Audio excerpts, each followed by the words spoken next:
Salut, chers téléspectateurs, nous sommes là, comme promis, ce samedi.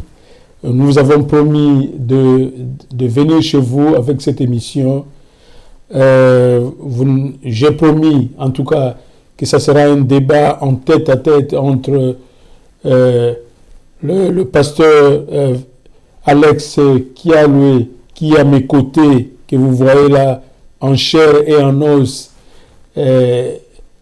Aussi, vous devriez voir sur cet écran le bishop Christopher Tamina. Et je vous dis tout de suite que le décor était pourtant planté, mais le bishop nous a étonnés, il a séché la séance, et nous sommes en télévision. En tout cas, l'homme pourtant est là. Je ne vous dirai pas qu'il est malade, je ne vous dirai pas qu'il est empêché, mais pour une raison ou une autre, l'homme a décidé de ne pas passer l'émission. À vous d'interpréter tout ce que vous pouvez interpréter. Mais nous, ici, nous sommes en train de donner les faits qui se sont passés juste à quelques minutes de cette émission. Alors, nous nous sommes dit, nous n'avons pas déplacé le pasteur Alexandre Kialoué pour rien. L'émission doit se tenir et surtout que nous voulions que vous puissiez apprendre quelque chose aujourd'hui de ces deux serviteurs de Dieu qui allaient venir ici pour confronter leurs idées, mais pour vous transmettre le message de Dieu.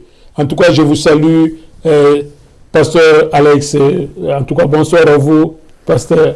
Comment vous allez? Merci beaucoup, Papa Véran. Merci pour cette grâce que vous nous faites encore d'être là pour partager la parole de l'Éternel avec le peuple de Dieu. Sinon, je suis très en forme. Voilà.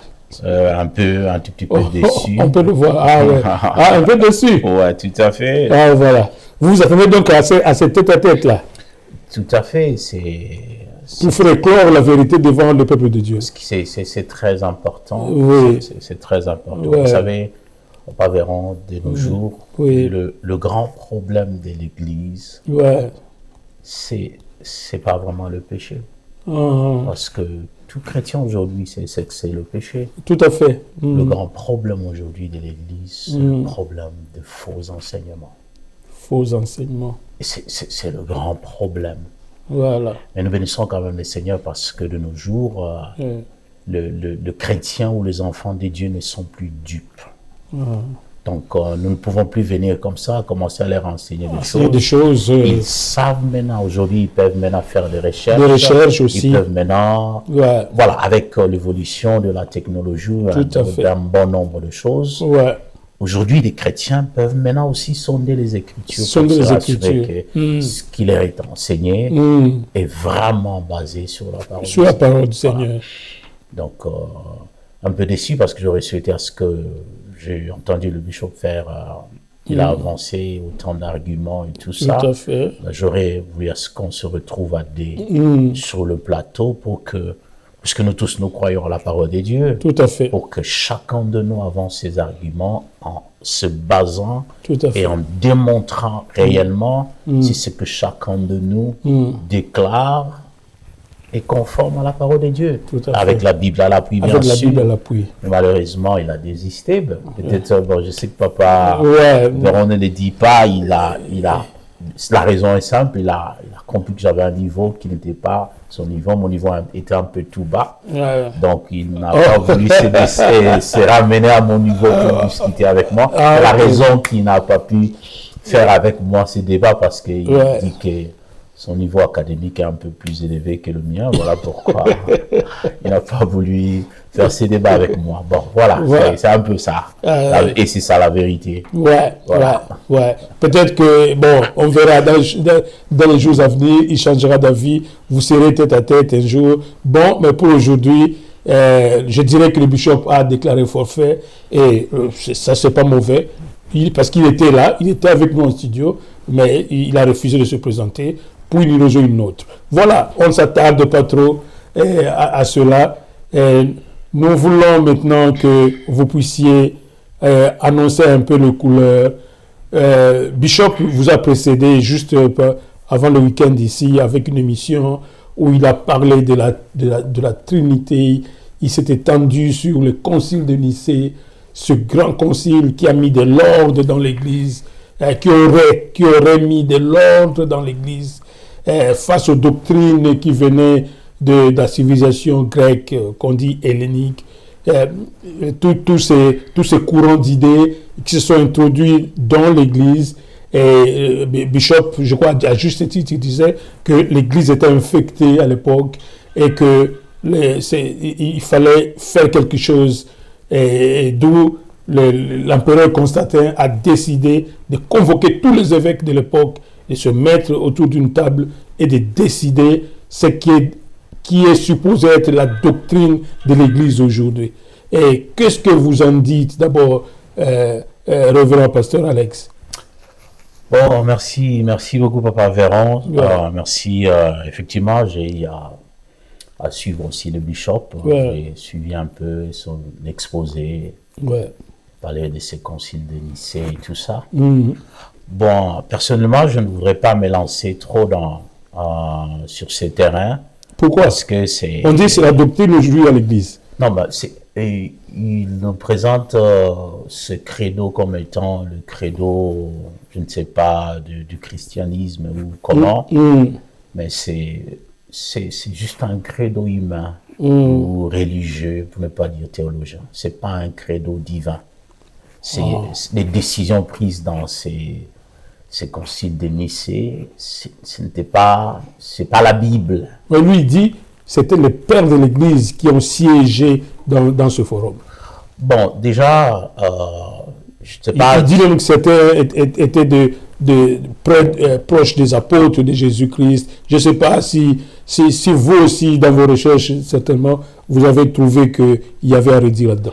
Oh, tout à fait. J'ai suivi un peu beaucoup de déclarations du Bishop, mais je me suis rendu compte qu'un bon nombre de ces déclarations n'étaient pas vraies.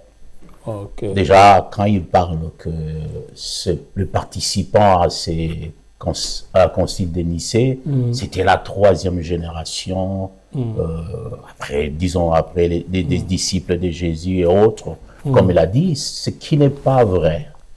Ce qui n'est pas du tout vrai. Le conseil de Nicée a eu lieu en 325, je dirais plus 295 ans après Jésus.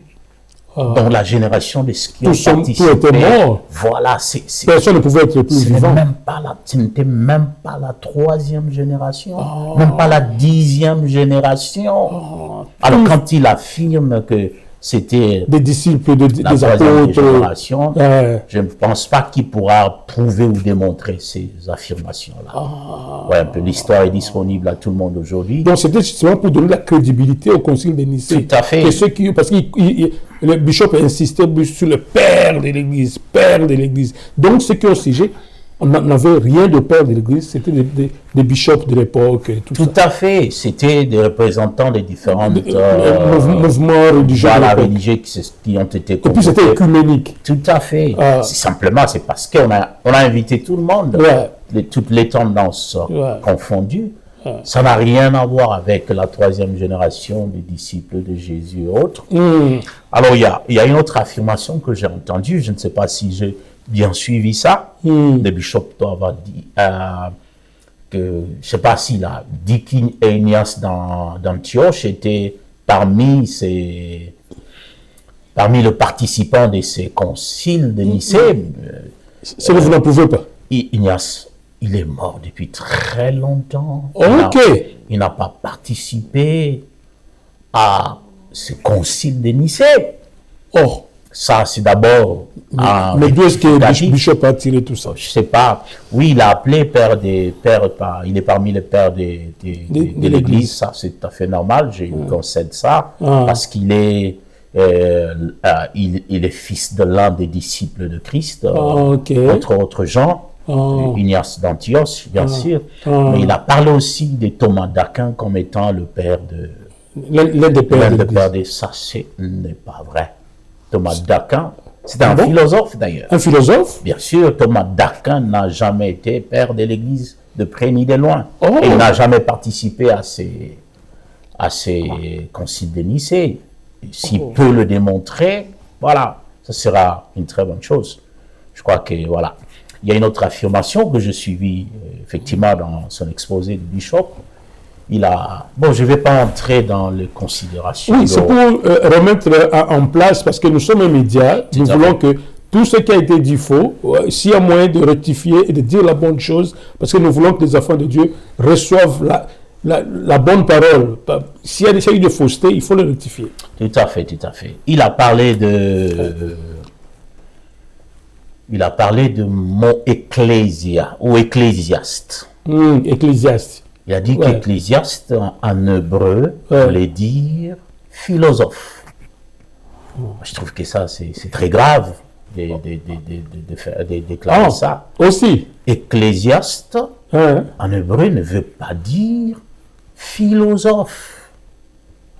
Ce qui nous suivent, faites des recherches. Ça, c'est quand même pour tout chrétien, tout pasteur, tout enfant de Dieu. Le mot ecclésiaste, en hébreu, vient du mot ecclésia, qui veut dire assemblée. Voyez un peu, c'est ça l'origine du mot ecclésiaste. Maintenant, ecclésiaste veut simplement dire, la signification en hébreu, c'est un prédicateur. C'est lui qui convoque une assemblée. Ou un prédicateur. Ça n'a rien à voir avec un philosophe pour dire que ecclésiastos veut dire en hébreu philosophe. Là, il y a juste des gens qui ont considéré ce livre d'Ecclésiaste comme étant un livre qui était un peu profond, qui avait un peu beaucoup de réflexion, de raisonnement, voyez un peu sur la société et autres. C'est pourquoi certains pensaient que l'écrivain doit être un philosophe. Ça n'a rien à voir de définir ecclésia ou ecclésiaste comme étant un philosophe. Et puis en hébreu, il n'y a pas une définition en hébreu de l'ecclésiaste qui dit que philosophe. Donc ça, je crois que les gens qui suivent peuvent bien vérifier cela. Donc entendre Bishop faire de telles déclarations, ce n'est pas fondé. Donc si peut-être il pourra me contredire avec des preuves à l'appui, ce serait quelque chose de très, très, très, très important. Donc voilà un peu. Et puis bon, le reste, il a fait mention aussi que c'est au Conseil de Nicée, ce sont eux qui ont inventé, j'ai suivi bien ces mots, inventé le mot hérésie. Ça, c'est pas vrai. Le mot hérésie a existé avant même le Conseil de Nicée. En grec, ce mot hérésie existe. Vous voyez un peu, il avait sa signification. Mais il avait un sens qui était un peu neutre. C'est pourquoi le père, à l'époque, les gens à ce conseil, on a juste redéfini le sens, on a redonné un sens théologique à ce mot-là. À ce mot. Voyez un peu. Mais le mot en lui-même existait déjà. C'est pas eux qui ont inventé cela. Non, ça, ce n'est pas vrai. Voyez un peu. Donc, c'est un peu ces quelques petites choses que j'ai pu remarquer. Bon, le reste, l'entendre parler du rôle comme étant, il faut être il définit le rôle selon la Dieu ne peut pas jouer un rôle. Tout ça. Par exemple, il dit que si Dieu pouvait jouer le rôle du Fils et qu'il, au même moment, jouait alors le rôle du Père, c'est qu'il voulait démontrer que c'est un non-sens que de ne pas penser, de penser que Dieu joue un rôle. Bon, je crois qu'il a parlé des considérations, la définition de sociologie, et selon la définition du rôle selon la sociologie. Pour moi, ça m'a mis un peu mal à l'aise de voir quelqu'un comme lui faire de telles considérations, s'il veut comparer de telles considérations, définitions. La sociologie, c'est la société. C'est des hommes qui définissent les choses. Il ne peut pas comparer la définition humaine avec... Même quand vous lisez votre dictionnaire, vous pouvez comprendre que n'importe qui peut jouer un rôle. Père, oui, c'est une identité, c'est aussi un rôle. Donc, tout le monde peut jouer un rôle. Environ, je suis orphelin de père, je suis avec mes jeunes frères, je joue le rôle de père.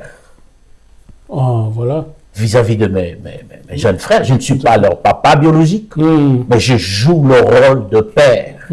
Donc tout le monde peut jouer un rôle. Vous n'avez pas besoin d'être, je sais pas, acteur de théâtre pour qu'on vous attribue un rôle et dire aussi d'un Dieu aussi grand, aussi puissant, aussi omnipotent qui peut lui attribuer un rôle.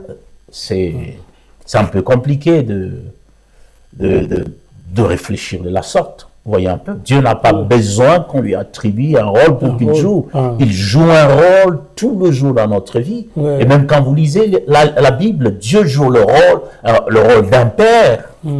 Parce que le père, c'est une identité relationnelle. Il avait dit, c'est une identité relationnelle. Donc, si tu es en relation avec tes enfants, tu dois jouer un rôle. Tout à fait. Par rapport aux enfants. Donc, ce sont là un peu des petites choses que j'ai entendues. Je ne pense pas qu'on peut ramener Dieu aussi bas pour dire que non, écoutez, qui peut lui attribuer un rôle.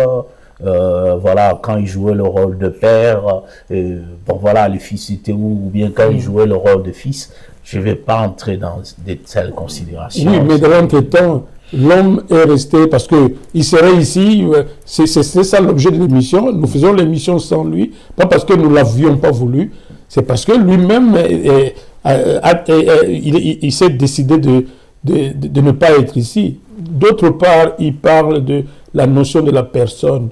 Dieu est une personne ou quoi? Là, je vous adresse la question. J'aurais aimé qu'il soit ici pour que vous fassiez un ping-pong. Est-ce Dieu est une personne, vraiment? Voilà, merci, Papa Véran. Je vais essayer un peu, effectivement, je voulais un peu balayer certaines choses. Oui, à liminaire, à l'émission, oui. Effectivement, avec comme base, soubassement, la parole de Dieu. Ah, voilà. Il ne suffit pas seulement de dire les choses, mais il faudra le démontrer bibliquement. Tout à fait. C'est-à-dire verset, livre de la Bible, verset, chapitre, ainsi de suite. Tout à fait. C'est ce que je demanderai lorsqu'il y a un homme de Dieu qui vient, qui vous parle de la part de Dieu, ou qui vous parle des choses de Dieu. Il ne doit pas seulement faire de déclarations. Il faut qu'il soit en même de le prouver avec les Écritures. Les Écritures. Donc, ne faisons pas seulement des déclarations qui semblent impressionner les gens, mais ce que nous disons doit avoir un soubassement biblique, doit être prouvé. Voilà un peu comment je vais essayer de démontrer certaines choses, parce qu'il y a trop de faux enseignements. Et la Bible, quand vous regardez les épîtres, les apôtres nous ont avertis par rapport à ça, dit qu'il y aura de faux docteurs, il y aura de faux enseignements, vous devez faire très attention. Alors aujourd'hui, je vais essayer un peu de balayer quelques points. Je sais, mais je me dis que vous reviendrez sur la notion de personne. Allez-y dans votre plan. Je suis exactement là. Ah, vous êtes là. Ouais. Je suis exactement là. On va d'abord balayer un peu ce faux enseignement de Elohim comme trois personnes en Dieu. Voilà. Vous voyez un peu? On va essayer bibliquement. Et je voudrais que celui qui voudra me contredire, qu'il vienne avec de références bibliques pour prouver. Parce que moi, ce que je vais affirmer ce soir, je vais le démontrer en m'appuyant sur la parole de Dieu. Tout à fait. Vous voyez un peu? Donc, déjà, cet enseignement de dire qu'il y a trois personnes en Dieu est un faux enseignement. Et c'est une hérésie. Parce que ce concept n'a aucun fondement biblique. Que quiconque passera ici pour vous le dire, qu'il vous prouve dans la Bible, là où c'est écrit qu'il y a trois personnes en Dieu. Il ne suffit pas de le dire, parce que si vous ne le prouvez pas, c'est une philosophie. Si vous ne le prouvez pas, c'est une imagination humaine. Si vous nous prouvez bibliquement, et je vous mets à défi, il n'y a aucun homme de Dieu pourra venir ici me démontrer bibliquement qu'il y a 3 personnes en Dieu. Il dit que c'est un mystère, justement. Ah bon, ça c'est un faux fuyant. Oh, voilà. Parce que quand vous le dites, on va pas le vérifier. Ça, c'est pas une question de mystère. Alors, on va aller déjà parce que, commençons d'abord par le passage clé de Genèse, chapitre 1, le 26e verset. C'est de là qu'on parle d'Élohim et tout ça. Bon, ils essaient d'avancer. Genèse, chapitre 1.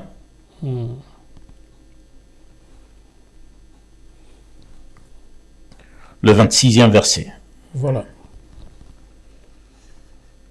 La Bible dit, puis Dieu dit, faisons l'homme à notre image, selon notre ressemblance, et qu'il domine sur le poisson, blablabla, bla, bla, vous connaissez un peu. Et au 27e verset, on dit, Dieu créa l'homme à son image. Et le créèrent à l'image des dieux, ainsi de suite. Vous voyez un peu. Alors, les bien-aimés qui sont passés ici nous ont expliqué que le mot Dieu, qui signifiait Elohim, et que Elohim était au pluriel. Au pluriel. Je crois avoir déjà expliqué dans l'émission précédente qu'effectivement, le mot Elohim est un mot pluriel. Et ce mot Elohim n'est pas une particularité de notre Dieu créateur des cieux et la terre. Il est pluriel simplement parce que il signifiait plusieurs dieux. Parce que c'est un mot qui est au pluriel. Alors, pour bien comprendre ça, nous allons lire dans le livre de 1 Corinthiens chapitre 8. S'il y a des gens qui me suivent, qui sont à la maison en train de me suivre, pour que nous comprenions bien le sens d'Elohim, allons dans 1 Corinthiens chapitre 8. On commence par 5, à partir du 5e au 7e verset. 1 Corinthiens. Excusez. 1 Corinthiens, chapitre 8. Où est-ce que je suis?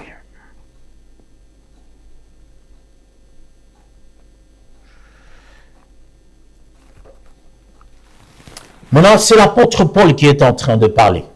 C'est le verset? Sur le verset. Quel verset? 1 Corinthiens, chapitre 8. À partir du 5e verset, nous descendons jusqu'au 7e verset. Ouais. La Bible dit ceci. Car s'il est des êtres qui sont appelés Dieu, c'est au pluriel, qui sont appelés Elohim, soit dans le ciel, soit sur la terre, comme il existe réellement plusieurs dieux et plusieurs seigneurs. Je m'arrête d'abord par là. L'apôtre est en train de reconnaître, qu'il y a plusieurs dieux. Et le Dieu ici, c'est Elohim parce que c'est au pluriel. Il y a plusieurs dieux, il y a plusieurs seigneurs. C'est pourquoi notre Dieu, on l'appelle le Seigneur des Seigneurs. Parce qu'il y en a plusieurs seigneurs. Ok? Il dit, il existe réellement plusieurs dieux et plusieurs seigneurs. Donc, l'apôtre le reconnaît. Mais là, écoutez le 6e verset. Il dit, néanmoins, pour nous, il n'y a qu'un seul Dieu, le Père, de qui viennent toutes choses et pour qui nous sommes, et un seul Seigneur Jésus-Christ, par qui sont toutes choses et par qui nous sommes. Il dit, je reconnais qu'il y a plusieurs dieux. Nous le reconnaissons. Mais il dit, mais attention, pour nous qui sommes enfants de Dieu. Ça, c'est Paul qui parle. Pour nous, le chrétien, il n'y a qu'un seul Dieu. Oh, ça vient tout changer, ça. C'est la raison qui explique. Lorsqu'on parle de Dieu comme Elohim, le verbe qui suit après Dieu, il est au singulier. Il n'est pas au pluriel. Pas parce que le nom a un contenu pluriel. Ce n'est pas parce que le nom a une pluralité à l'intérieur. Mais le mot déjà, de par son origine, c'est un nom pluriel. Et puis je l'ai expliqué, le mot Elohim n'est pas le nom propre des dieux. Tout à fait. Si Elohim était le nom propre des dieux, nous le comprendrons. Mais ce n'est pas le nom propre des dieux, c'est un nom des divinités. Puisque notre Dieu est aussi une divinité, mais pour faire la différence, l'apôtre Paul a dit, nous le savons, qu'il y a plusieurs dieux, il y a plusieurs seigneurs aussi. Donc ça dit, il y a des Elohim.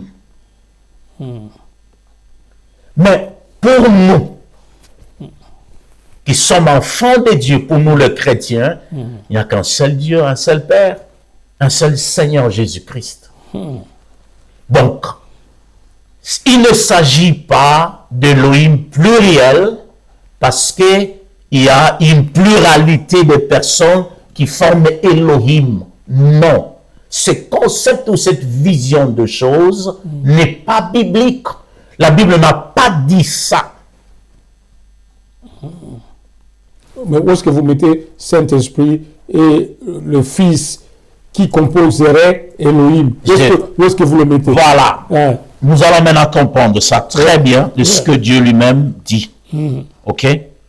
C'est très important. Déjà, je vais balayer cette pensée-là. On dit que non, parce que Elohim, c'est parce que c'est une pluralité. Il y a plusieurs personnes, il y a 3 personnes en Dieu, c'est ce qui représente Elohim. Les 3, Père, Fils et Saint-Esprit, ce sont des personnes de la divinité, des entités. Mais même le pasteur Christ a reconnu ici. Comment vous voyez? Il faut faire la différence. Ouais. Il y a Dieu le Père, il y a le Fils, il y a le Saint-Esprit. Nous sommes d'accord. Mais déjà, comme je suis dans Genève, je ne sais pas où est-ce que la Bible écrit qu'il y avait 3 personnes en Dieu. Dans Genèse. Dans Genèse. C'est pourquoi on l'appelle Elohim. Ça, c'est un raisonnement purement humain. Elohim, c'est un mot pluriel qui signifie de Dieu au pluriel. Maintenant, pour que Israël fasse la différence avec le Dieu de la Bible et les autres dieux, lorsque le mot Elohim est employé, le verbe qui suit, il est au singulier pour insister sur l'unicité du Dieu d'Israël.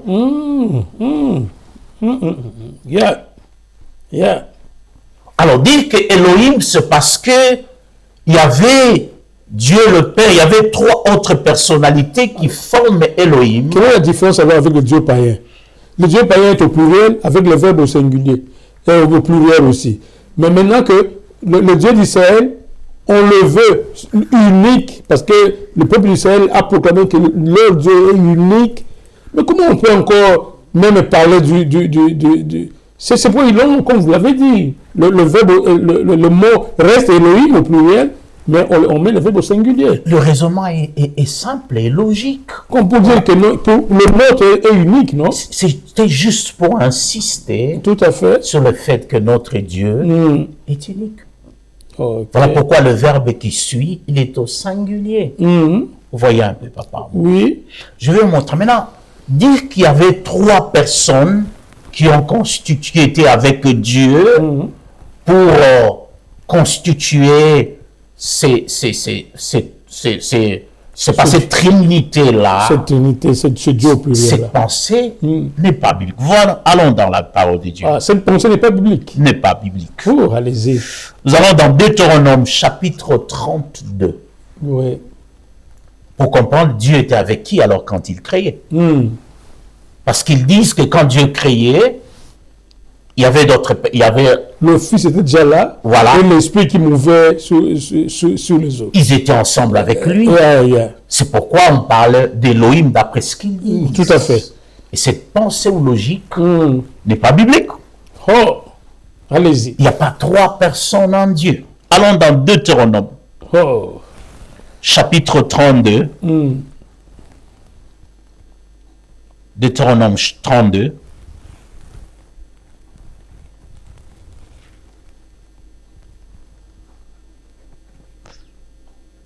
Alors, nous allons lire à partir du 39e verset. Ça, c'est Dieu qui parle. Il dit, sachez donc, c'est moi qui suis Dieu. Et il n'y a point d'autre Dieu près de moi. Je fais vivre et je fais mourir. Je blesse et je guéris. Et personne ne délivre de ma main. Il dit, vous dites qu'il y avait d'autres personnes. Dieu dit, il y avait point d'autre Dieu près de moi. J'étais le seul.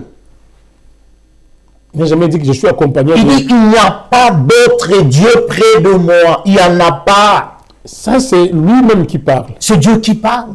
Il n'y a pas d'autre. Vous dites qu'il y a, si, il y a, tu dis non, il n'y en a pas. Il n'y en a pas. Je suis le seul. Tout à fait. Mais alors, d'où vient maintenant qu'il y avait 3 personnes en Dieu? Ça, n'est pas biblique. Et c'est ça le faux enseignement, comment nous avons été mal enseignés, de nous faire croire qu'il y avait 3 personnes en Dieu. Quand on parle de Elohim, on fait référence aux 3 personnes qui sont en Dieu, 3 personnes de la Trinité. C'est ce que nous appelons des hérésies. Alors que le verbe est au singulier. Tout à fait. Tout à fait. C'est pour symboliser quelque chose. C'est que ce Dieu est unique. Et puis, il vient de le dire ici. Tout à fait. Ecclésiaste 30, Dieu dit, j'étais seul. Il n'y a pas d'autre. Voilà. Il n'y a pas d'autre, il n'y a pas d'autre, il n'y a pas d'autre. Je suis seul.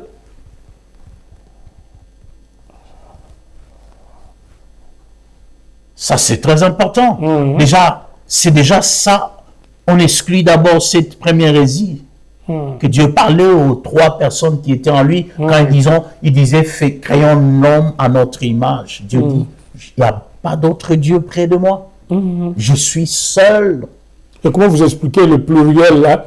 Créons. Vous avez un peu expliqué la fois passée. Si vous pouvez revenir un peu, parce que vous venez d'affirmer que Dieu est seul. Alors pourquoi ce Dieu seul devrait utiliser le pluriel, la première personne du pluriel? Créons l'homme à notre image. Faisons l'homme à notre image. Je l'ai expliqué que le nous, là, c'est le nous de majesté. Vous voyez un peu? Le nous utilisé là-bas, c'est le nous de majesté parce que s'il s'agit des dieux que l'on parle ici. En Israël, ils révéraient Dieu. Vous voyez un peu? Ils donnaient du poids, il s'agit du Dieu omnipotent. De la révérence. C'était le nous de la révérence. C'est pas le nous de la pluralité, c'est le nous de révérence. Il ne s'agit d'aucune personne qui a accompagné Dieu dans cette œuvre de la création de l'homme, non. Dieu a dit, j'étais seul. Seul, là. Voilà, il vient de le dire. Il a dit, il n'y a personne près de moi. Près de moi. Il n'y a personne. Je suis le seul Dieu. Ah, c'est là où j'aime. Et plus tard, quand Jésus s'est fait appeler Dieu dans la Bible, mais comment on ne peut pas le voir que c'est lui maintenant qui a pris chair? Vous n'êtes pas encore là. Nous allons y arriver. Voilà. Alors maintenant, ça c'est le deuxième point. Oui. Nous allons voir un peu, ça c'est pour balayer un peu. Oui, ça j'aime. C'est ça l'objet de cette émission. Tout à fait. Éclairer le public. Alors nous allons voir un peu ces passages qui constituent l'un des éléments, comment Matthieu chapitre 28, 19, qu'est-ce que la Bible dit? Et ça, c'était Jésus. Matthieu 28, 19.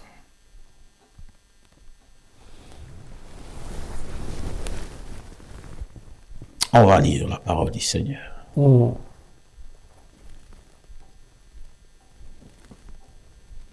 Qu'est-ce que la Bible dit? Allez, faites de toutes les nations. Verset Matthieu 28, 19. 19.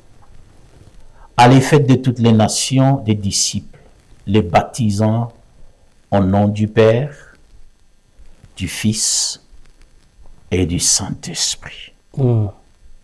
Et les trinitaires, prennent ça comme... ils sautent dessus. Tout à fait. Vous dites, voilà, la Trinité. Le baptême s'est fait au nom du Père, du Fils et les du Saint-Esprit. trois personnes en Dieu. Voilà. Qu'est-ce que vous dites? Ça, c'est du mensonge.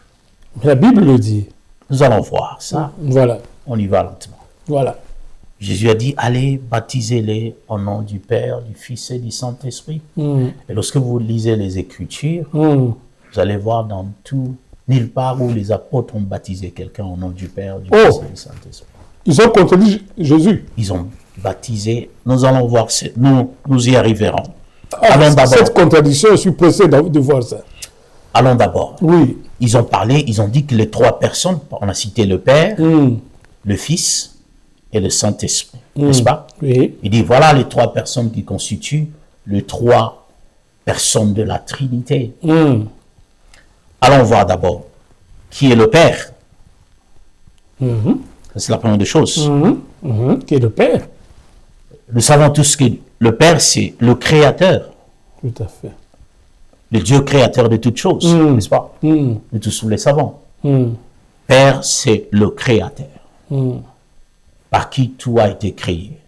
Père qui signifie... Mais la Bible dit c'est la parole. Alors, nous y arrivons. Ok. Effectivement, c'est là que je vais arriver. Ah, voilà. Allez-y, allez-y. Oui, un peu. Alors, Père, nous le savons. Malachie 2, la Bible dit quoi? Nous avons Malachie 2, 10.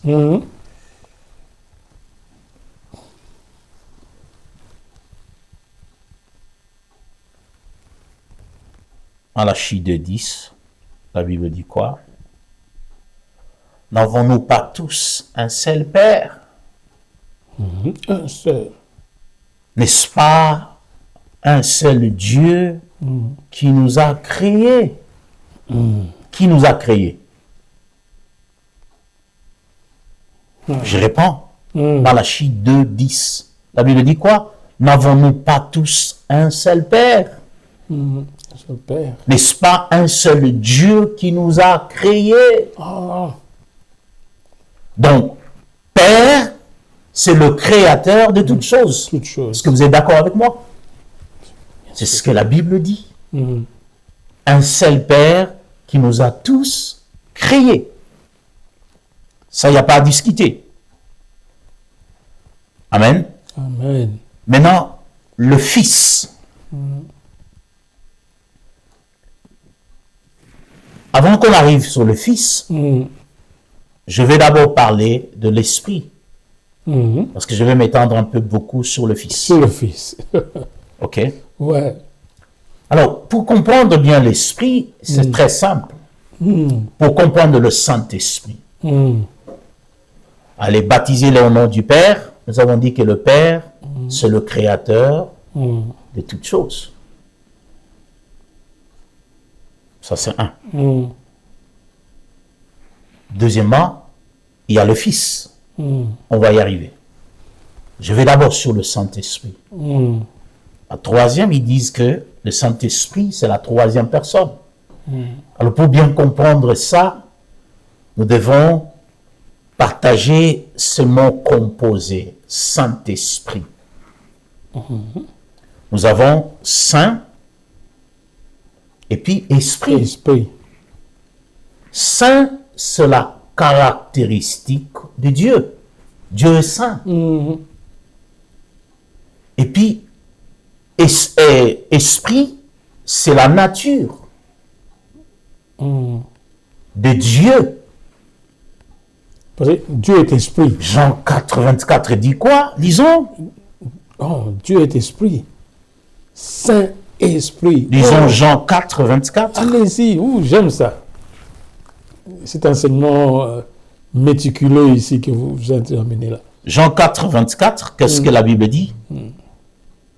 Dieu est esprit. Esprit. Et il faut que ceux qui l'adorent, en esprit et l'adorent en vérité. en esprit et en vérité. Oui. Donc, nous comprenons que Père, c'est le Créateur. Le Fils, on va y arriver. Et par la suite, nous avons le Saint-Esprit. Oui. Et pour comprendre qui est le Saint-Esprit, faites seulement, c'est mathématique simple. Séparer le nom, c'est un nom composé. Tout à fait. Il y a Saint et puis Esprit. Saint, c'est une caractéristique, ou c'est la caractéristique de Dieu. Et de par le mot Saint, papa, verrons dans la Bible, a la même racine que le mot comment on dit, ça m'échappe encore, intégrité. Intégrité. Ça dit... Le mot saint veut simplement dire un. Ah, saint. Yep.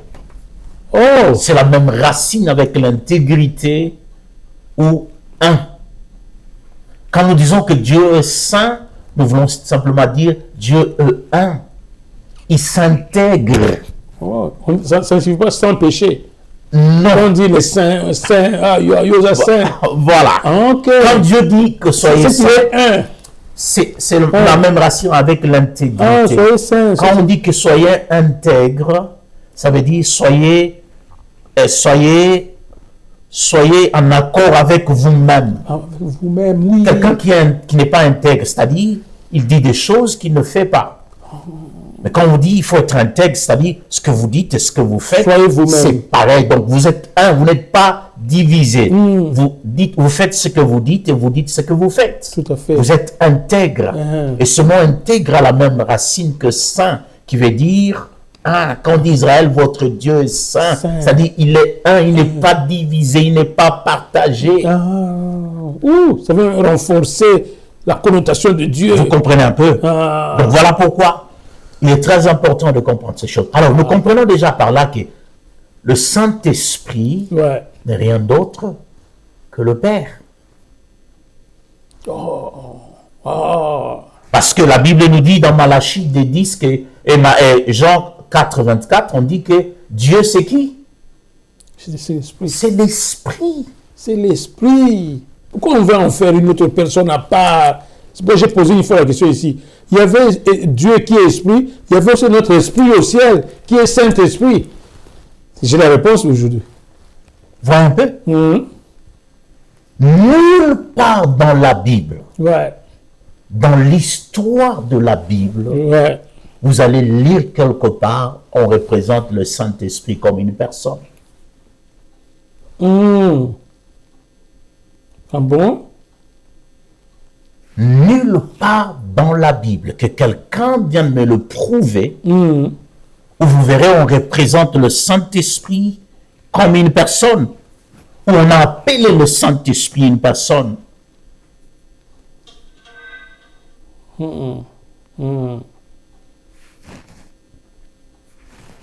Est-ce qu'il y a quelqu'un qui m'entend? Absolument.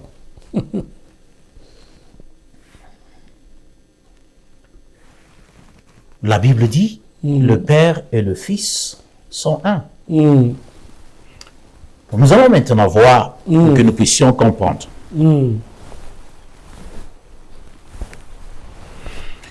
Donc, la Bible n'a jamais dit qu'il y avait 3 personnes en Dieu. Ça, c'est un mensonge qui a été monté, qui a été inventé. Je viens de vous démontrer ici que le Saint-Esprit, c'est lui Dieu. Parce que la Bible dit, Dieu est esprit. Ça, c'est très important. Alors, pour que nous puissions bien parler du Fils, allons un peu dans 1 Jean chapitre 5, le 7e verset. Nous voulons maintenant parler du Fils. J'ai expliqué le Père, qui est le créateur de toutes choses. J'ai sauté le Fils, je vais y arriver parce que je vais m'atteler un peu plus sur le Fils. Le Saint-Esprit, je vous ai expliqué, le Saint-Esprit n'est rien d'autre que le Père. Vous voyez un peu? Donc, maintenant, nous allons voir le Fils. Pour comprendre ça, allons d'abord dans 1 Jean chapitre 5, le 7e verset. Premier épître de Jean 5, le 7e verset. Et ça encore, c'est nos bien-aimés qui se servent de ça. Voilà les 3 personnes en Dieu. 1 Jean 5, 7, la Bible dit, car il y a 3 qui rendent témoignage. Il y a 3 qui rendent témoignage. Oh, là. 1, l'esprit, l'eau et le sang. C'est quoi, encore une fois? Papa Kitoko a beaucoup expliqué la fois passée. J'aime bien comprendre cette notion. Déjà, les autres versions dans King James Version,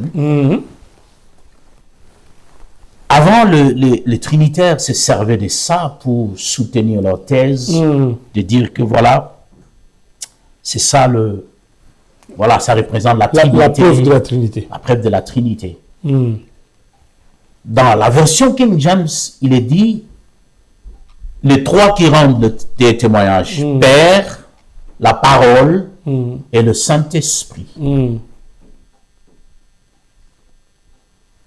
Vous allez voir déjà que cette version-là, c'est une version qui est venue après, qui ne venait pas des traductions originales du grec.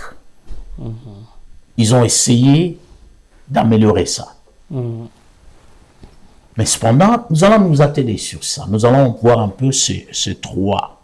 Parce qu'ils disent que c'est ça la Trinité. Et donc, il rend témoignage aussi. Voilà. Donc, il y a 3 qui rendent témoignage. Il y a le Père, il y a la parole et il y a le Saint-Esprit. OK? Ouais. Voilà. Commençons avec le Père. Père, nous avons lu cela, que nous avons tous un seul Père, qui est le Dieu créateur des cieux et la terre. Amen. Ça, c'est très important. Malachie 2:10 l'a dit. Nous avons tous un Père, le seul Dieu qui a créé toutes choses. Malachie 2:10. J'espère qu'on avait déjà lu ça. La Bible n'a pas dit qu'il y avait 3 personnes en ce Père-là ou en lui. Il n'y avait pas 3 personnes.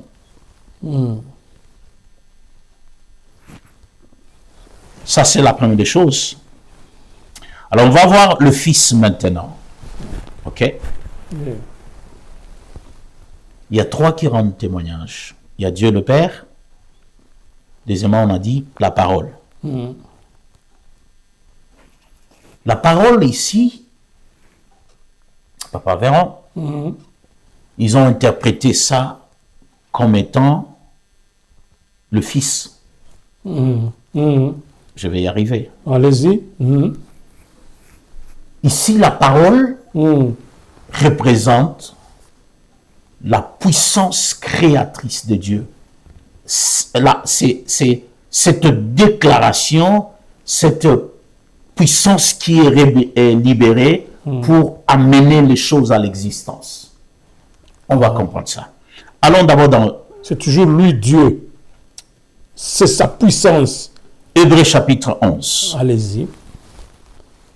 Hébreux 11, 3.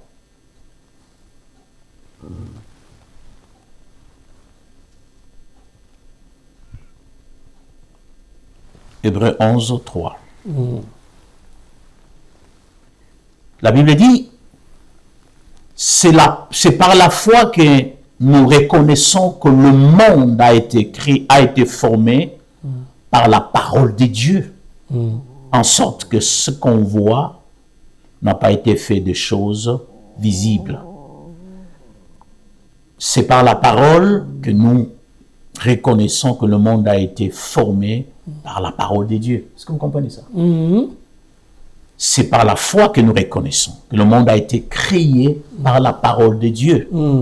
La parole de Dieu. En sorte que ce qu'on voit n'a pas été fait des choses visibles. Je vous ai parlé l'autre fois quand Dieu créait le verbe, il a utilisé deux verbes, le verbe créer et former. Le créer vient en hébreu bara, c'est-à-dire former à partir du néant. C'est ce qu'on confirme ici. En sorte que ce qu'on voit n'a pas été fait de choses visibles. Ça, c'est la première des choses. Donc, la parole dont on fait allusion ici, c'est cette force qui est sortie de Dieu, c'est cette puissance créatrice de Dieu qui a appelé les choses à l'existence. Retournons dans Genèse chapitre 4. Mais avant d'y arriver, d'abord, allons encore dans Psaume 33, le 6e verset. Psaume 33, 6.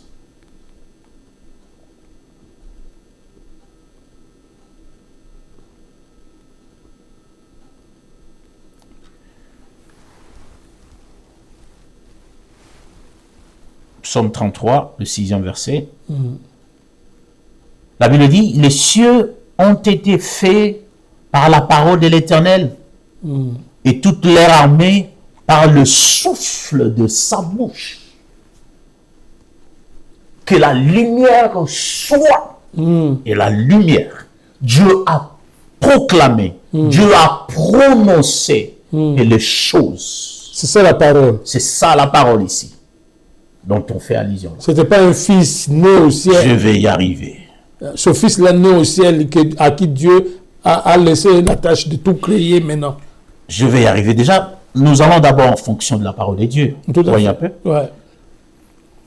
C'est une hérésie, c'est un mensonge de croire ou de s'imaginer que quand on parle de la parole, on fait allusion à la chair. On fait allusion à Jésus. Homme. Homme. Jean 6. Mais parce que Jésus est Jésus sur la terre. Je vais y arriver. Ok. Jean 6. Donc, c'est déjà un faux enseignement de quoi que quand on parle de la parole, on fait allusion à la chair. À la chair et le sang. La Bible dit, dans Jean 6, 63, dit, ma parole est esprit et vie. Ok. Donc, nous voyons ici, la parole, là, c'est l'esprit. Quelle profondeur, pasteur. On y va dans Jean chapitre 1, ça c'est très important. Jean chapitre 1, pour que nous puissions... Que les gens... C'était la parole. Voilà. Et Logos. Jean chapitre 1. Le premier verset. La Bible dit, au commencement était la parole. Vous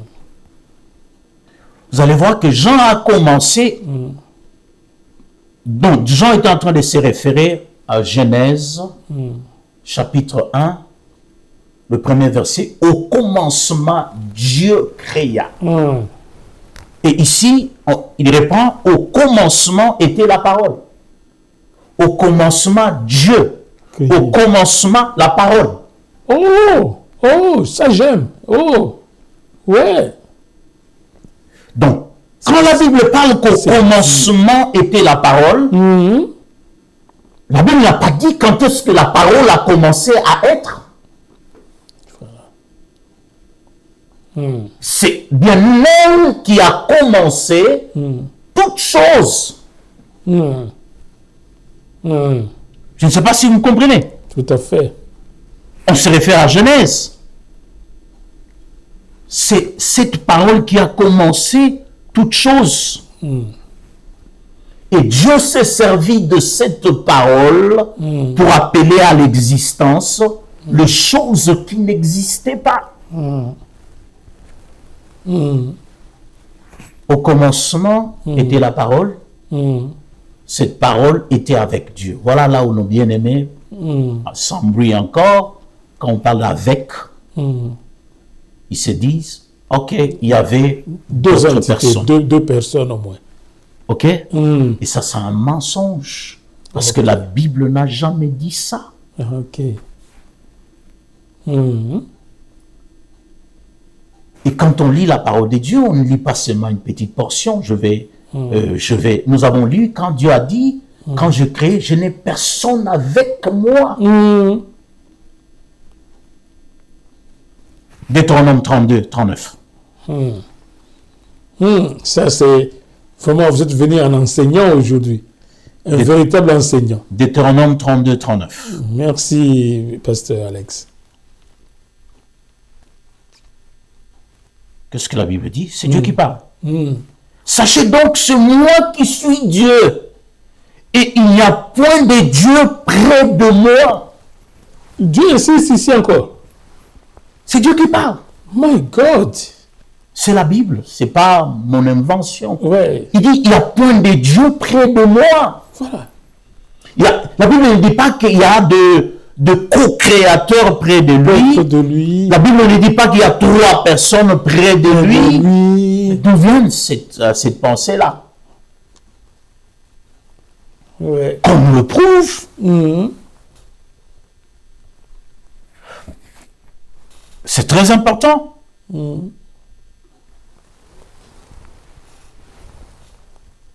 Donc, dire que, parce que si la Bible dit que cette parole, au commencement était la parole, la parole était avec Dieu, ces passages ne s'arrêtent pas par là. Et la parole était Dieu. La parole était Dieu. Si la parole était autre chose que Dieu, la Bible ne conclurait pas que la parole était Dieu. Si la parole a été une autre personnalité ou personne, la Bible ne dirait pas que la parole était Dieu.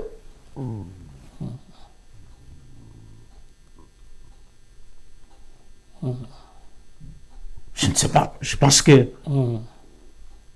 tout le monde est en train de comprendre. Tout à fait. On dit que cette parole était Dieu. Maintenant, voyons maintenant comment cette parole est devenue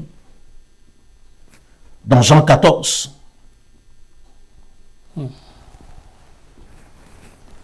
Déjà, puisque nous avons parlé déjà que la parole, nous avons conclu que la parole est Dieu. Donc, si la parole est Dieu, c'est que Dieu n'a jamais été créé. Jamais. Jamais en tout cas. Donc, si la parole est Dieu, c'est que Dieu n'a jamais été créé. Parce qu'il était au commencement. Au commencement de toutes choses. Alors, voyons maintenant dans la suite de temps comment cette parole est devenue.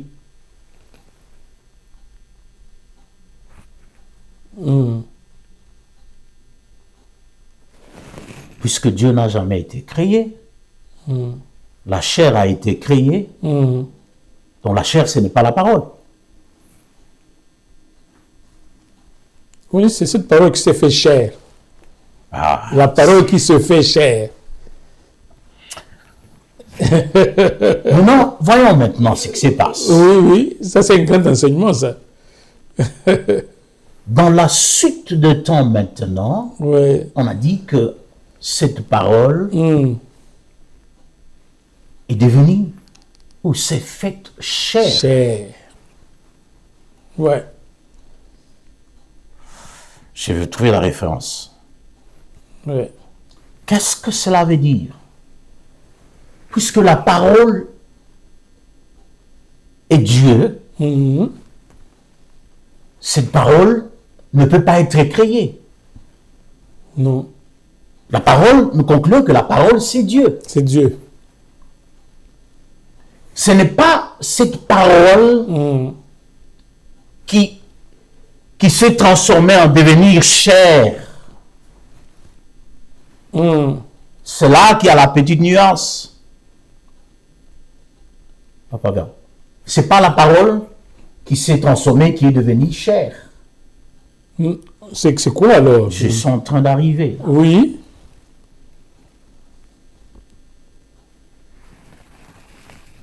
Cette parole a formé un corps. De la même manière que la parole avait créé, avait appelé à l'existence les choses qui n'existent pas, cette parole a formé un corps. Voilà. C'est formé un corps ou a formé un corps? Oui, il s'est formé, donc il a formé un corps pour lui. Pour lui. Ou pour elle, elle s'est formé un corps. Tout à Allons fait. dans Hébreu.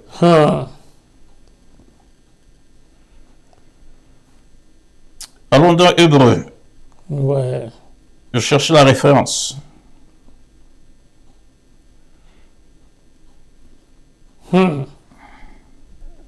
Ça, c'est pour comprendre que Jésus est qui, mon Dieu? Hébreu 10, 5. Voilà. J'ai peur que le temps me fasse défaut. Ouais. On pourra continuer prochainement. C'est ça l'enseignement, oui. Hébreu 10, Oui. 10, 5.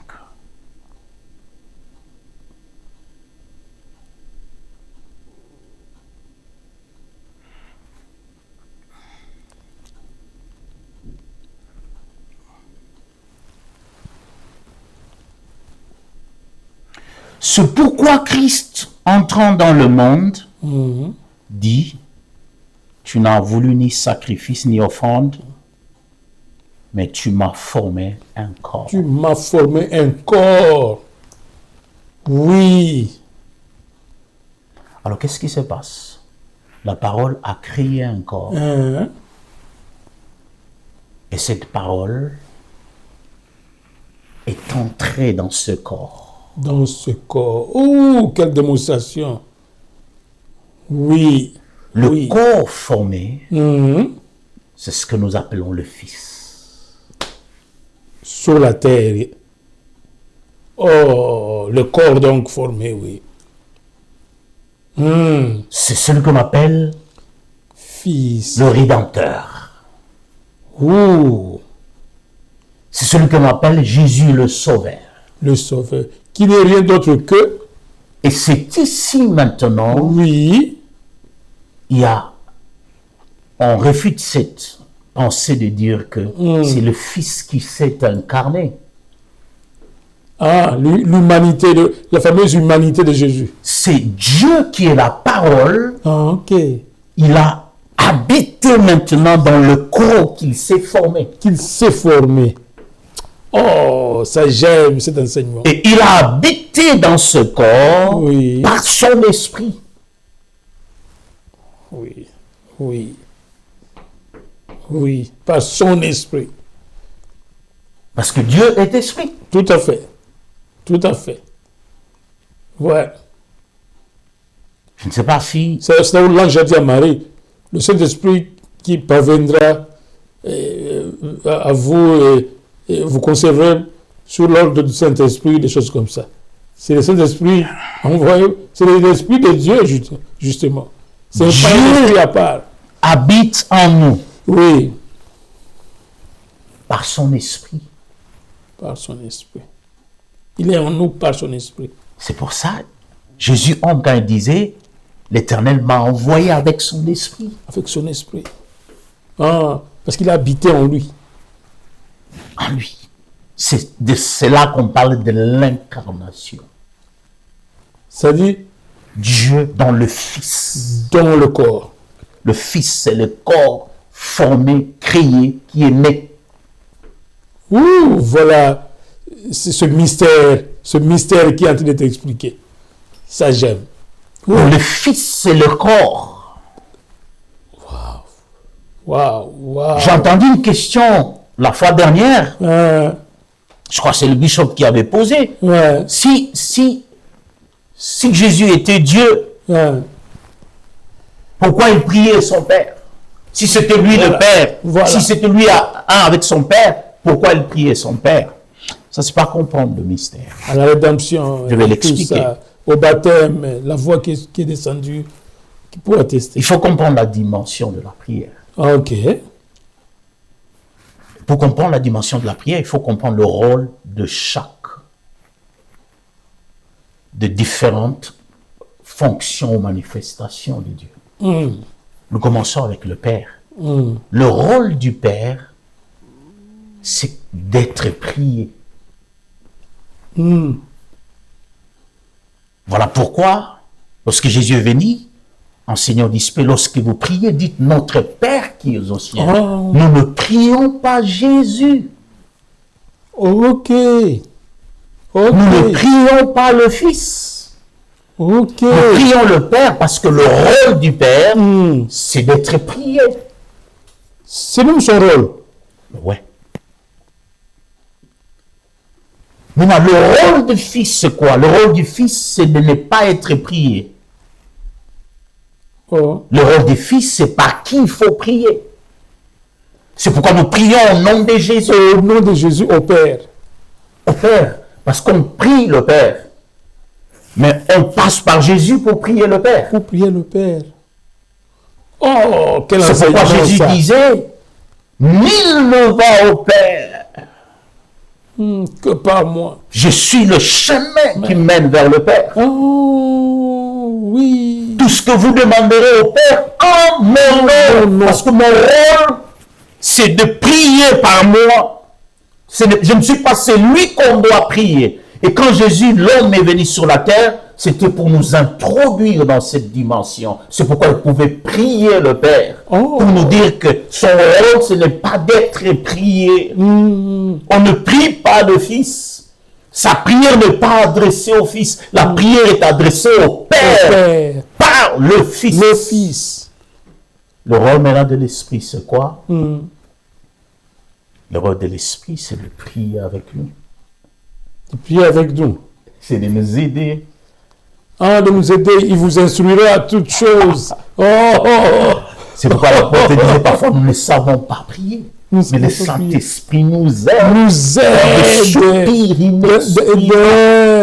C'est pour qu'on parle en langue. Voilà. C'est le Saint-Esprit qui nous amène dans la langue. Qui nous aide parce que seul l'Esprit connaît le cœur de Dieu. La Bible dit c'est l'Esprit sonde le cœur de Dieu. Le cœur de Dieu.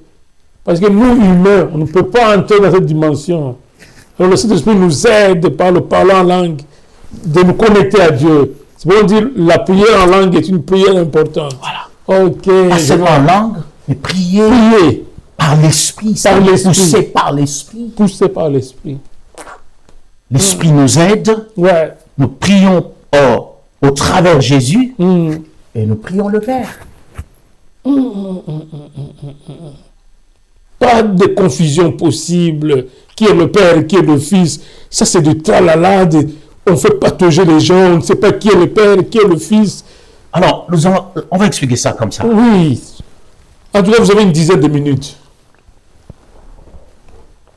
Le Père, oui. Le Fils, c'est l'enfant qui était, l'enfant Jésus qui était né. Le Fils, c'est la chair et le sang. La chair et le sang. Et la chair et le sang, qui ont des témoignages au ciel. C'est ça le corps. Ah, c'est ça le corps. Et Dieu habite dans le corps. Dans le corps, ça dit esprit. Non. Dieu habite dans le corps, qui est le Fils. Qui est le Fils. Par son esprit. Par son esprit. Et qui est maintenant en nous, quand il dit, je m'en vais au Père, je ne vous laisse pas orphelin, mais je vous envoie un autre comme moi, le Paraclet, le fameux Paraclet. C'est qui? Le fameux Paraclet. Effectivement. Parce que beaucoup de confusions, de questions ont été posées. Oh non, c'est un autre comme moi qu'on peut justifier un esprit que vous avez exclu au départ. Voilà. Il n'y a que l'esprit de Dieu. Il faut déjà comprendre lorsque Jésus était sur la terre, comme nous l'avons dit. Oui. Il est venu nous montrer un protocole à suivre. Parce qu'il est le chemin qui va vers Dieu. Il est venu nous apprendre comment l'humain visible peut communier avec un Dieu invisible. Invisible, ah oui. Je vais ajouter encore le Fils. C'est l'image. Voilà pourquoi la Bible dit qu'il est l'image du Dieu invisible. Du Dieu invisible. Parce que le Fils, c'est l'emballage. Tout à fait. Qui égorge. Le Fils, c'est le voile qui enferme le Père. Qui enferme le Père. C'est pourquoi quand le Fils était mort, la Bible dit le voile du temple s'était déchiré. Le voile s'est déchiré. Le pasteur, vous me donnez la chair de poule. Waouh! Quelle révélation, mon Dieu! Le Fils, c'est l'emballage qui contient le Père.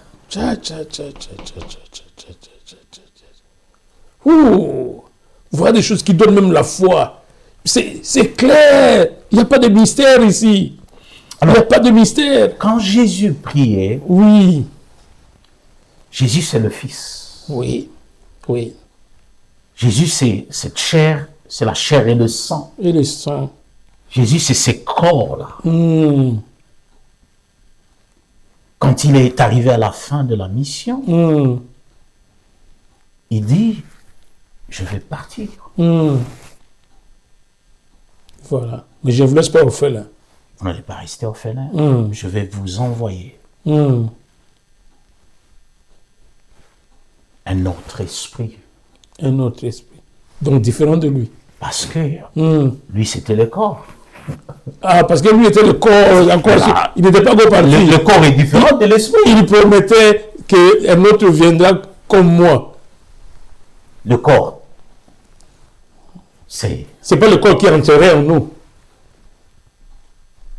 Un autre, parce que c'est Dieu qui parlait au travers. Je vous envoie un autre, mais il ne sera pas, il n'aura pas les corps. Les corps, non. Un autre comme par rapport au corps. Quand il vient, il ne sera pas avec vous. Il sera en vous. Ouais. Ceci pour confirmer quand la parole déclare Christ en nous.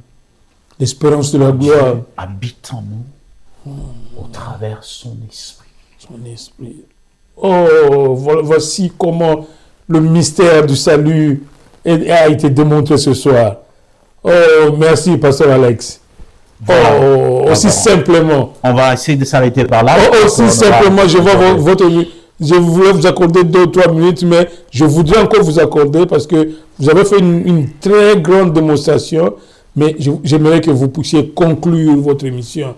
Qu'est-ce que vous vouliez transmettre aujourd'hui aux enfants de Dieu? Vu des polémiques inutiles, je sais que vous n'êtes pas trop là, vous êtes un enseignant, vous êtes venu transmettre aujourd'hui. Ce que je vais demander à ceux qui nous suivent, nous avons quand même un peuple qui est mature aujourd'hui.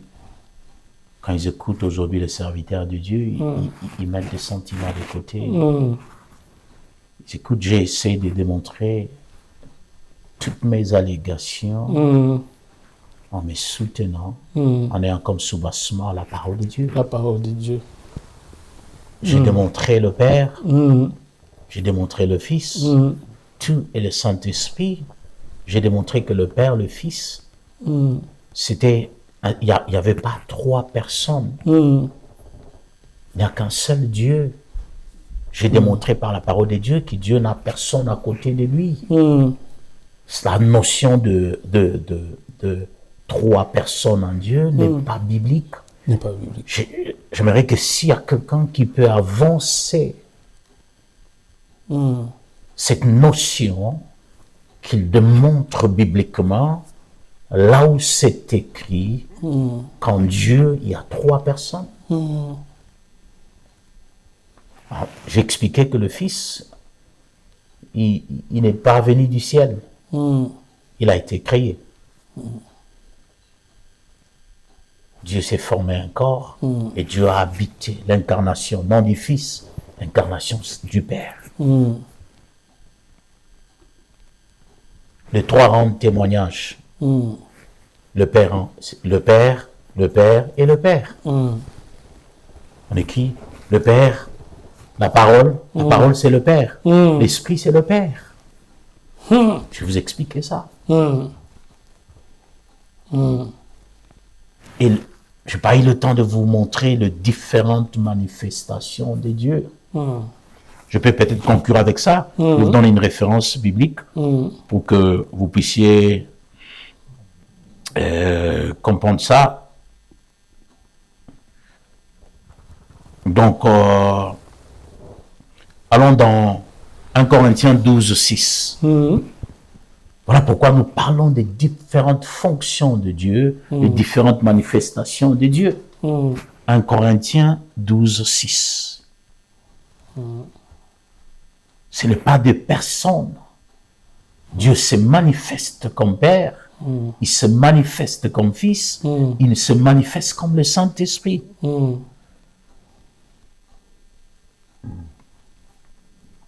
1 Corinthiens, j'ai donné encore quoi? Excusez.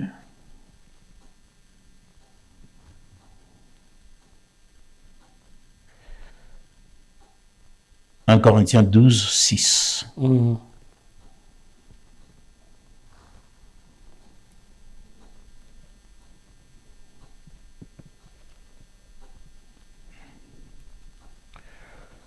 Alors, suivez avec moi très bien. Oui. Je vais commencer à partir.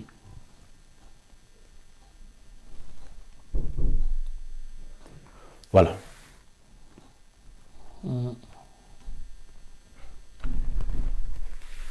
Je commence à partir du 4e verset. Il dit, il y a diversité de dons, mais le même esprit. Le même esprit. Diversité de ministères, mais le même Seigneur. 6. Diversité d'opérations, diversité de fonctions, mais le même Dieu qui opère tout en tous. Tout en tous. Diversité d'opérations. Dieu a des diversités d'opérations. Il apparaît à Moïse sous un buisson. Il opérait comme le feu dans le buisson. Il apparaît à Élie dans un doux murmure. Il apparaît à Abraham sous la forme d'un ange. Diversité d'opérations. Il parle au ciel comme Père. Sur la terre, il est là comme Fils. Il vient témoigner comme Saint-Esprit. Diversité d'opérations. Le même Dieu. Le même Dieu. Il peut opérer différemment. Le même Dieu. Plusieurs manifestations. Oui. Oui. Il peut se manifester différemment. Le même Dieu. C'est la Bible qui dit ça. Voilà. La Bible ne parle pas de plusieurs personnalités, même sur le plan humain. Quand quelqu'un a plusieurs personnalités, c'est un problème. C'est un problème. Ça devient un grand désordre. Quand vous avez plusieurs personnalités en vous, il y a un souci. On est plus stable. Il y a combien plus forte raison Dieu. Et il n'y a aucune portion de l'Écriture qui démontre que Dieu a en lui plusieurs personnalités. Wow. Et ces mensonges nous avaient été prêchés pendant longtemps. Wow. Personne ne peut le prouver publiquement. Oh. Dieu opère différemment, diversité d'opérations. Le même Dieu. Le même Dieu. Le même Dieu. On n'a pas besoin de le diviser. En tout.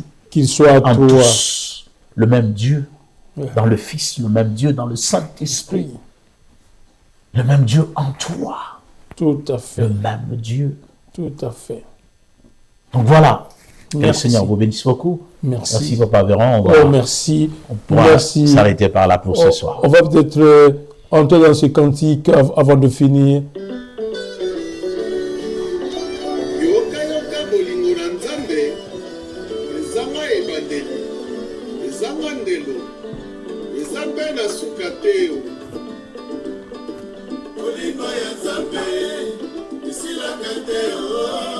Olingo ya Nzambe,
Merci, Bolingo Nzambe. Je crois que ça a coïncidé avec cette parole forte que le serviteur de Dieu vient de nous donner, un grand enseignement. Je crois que vous ne l'avez pas découvert l'autre fois comme aujourd'hui. Aujourd'hui, il s'est révélé comme un enseignant. Il est venu enseigner la doctrine du Christ. Moi, je crois que vous qui êtes dehors là-bas, n'hésitez pas de réagir à cette émission. Likez cette émission, partagez Et si vous avez des commentaires à faire, n'hésitez pas. L'homme de Dieu est là. Nous n'hésiterons pas de l'appeler. Lui-même m'a dit qu'il n'a pas fini. Déjà, il a commencé les manifestations de Dieu. Peut-être que nous allons encore la voir ici. Et ce n'est pas peut-être parce que vous avez suivi sa pertinence. Nous ne voulons plus perdre du temps. Nous sommes convaincus que le pasteur Alex sera encore ici pour venir braver tout ce qui se dit dans la rue, tout ce qu'on raconte. Et nous vous remercions, pasteur Alex, pour votre présence. Merci beaucoup. En tout cas, merci pour avoir tenu à vos promesses, avoir tenu à ce rendez-vous. Et nous disons tout simplement par amour à vos collègues serviteurs de Dieu qui vous ont fait compagnie. Quel message vous leur envoyez? Bon, en fait, ce que je leur demande seulement, que c'est les choses de Dieu, c'est pas une bataille. C'est pas une bataille. Déjà, le concept de la foi, c'est un concept personnel. Donc, il n'est pas communautaire, il n'est pas, je sais pas, une dénomination quelconque, il est personnel. Donc, chacun doit se forger son propre concept de la foi. Tout à fait. Son propre concept. On ne se bat donc pas pour ça. On ne se bat pas pour ça. Nous partageons, nous discutons sur les Écritures. Vous voyez un peu, donc je crois que si jamais Dieu nous accorde encore sa grâce, comment nous retrouver s'il y a tout à fait. Vous êtes le bienvenu, pasteur Alex, le bienvenu. Merci beaucoup. Merci pour vous qui nous avez suivis. Et nous vous retrouvons certainement, si Dieu le veut, à tout moment avec le pasteur Alex, mais avec les programmes de iCanal Télé, la semaine qui commence, vous aurez les programmes que nous avons programmés pour vous. Merci et à la prochaine.